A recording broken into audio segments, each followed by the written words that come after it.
in Sydney, but down there last night it looked like an Olympic swimming pool as a result of all the rain that had come in, like a swimming pool or something out of the movie Titanic. Fortunately, they've managed to pump the water out of there and get this train line back and happening, but there will be delays for commuters and people driving into town this morning as a result of everything that's happened last night.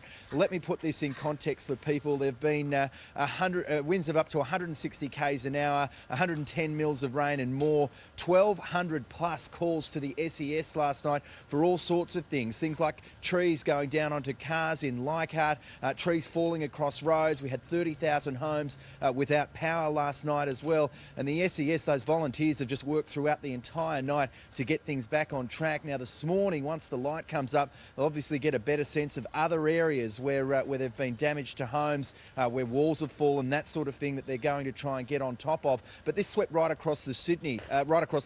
The west and southwest pretty badly affected, but even up in the Blue Mountains, believe it or not, there was snow falling up at Blackheath and then also in Oberon as well. There was snowfall, so just an extraordinary night. We had roads flooded, flash flooding, up to 50 people needing rescuing from floodwaters as well. We managed to be out there last night having a chat to some of the people, and their descriptions of the storm, well, they were just extraordinary.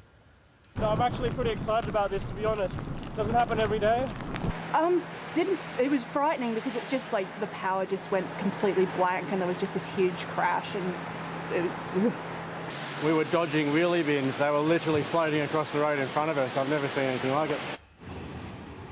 Yeah, so people heading into work this morning should be aware that there are likely to be delays both on the roads and on the public transport network this morning. Sylvia.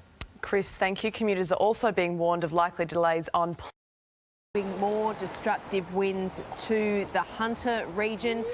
Thankfully, it will move offshore a little bit later on today, but not before we have, as I said, destructive winds, damaging surf. They're also preparing for flash flooding as well. So let's have a look at the maps for more detail. But as you said, the SES did receive 1,200 calls for help through the night, and they're not able to get to most of those people until this morning, so they have asked people to be patient. It was a really rough night for people on trains across Sydney. A lot of the railways turned into rivers.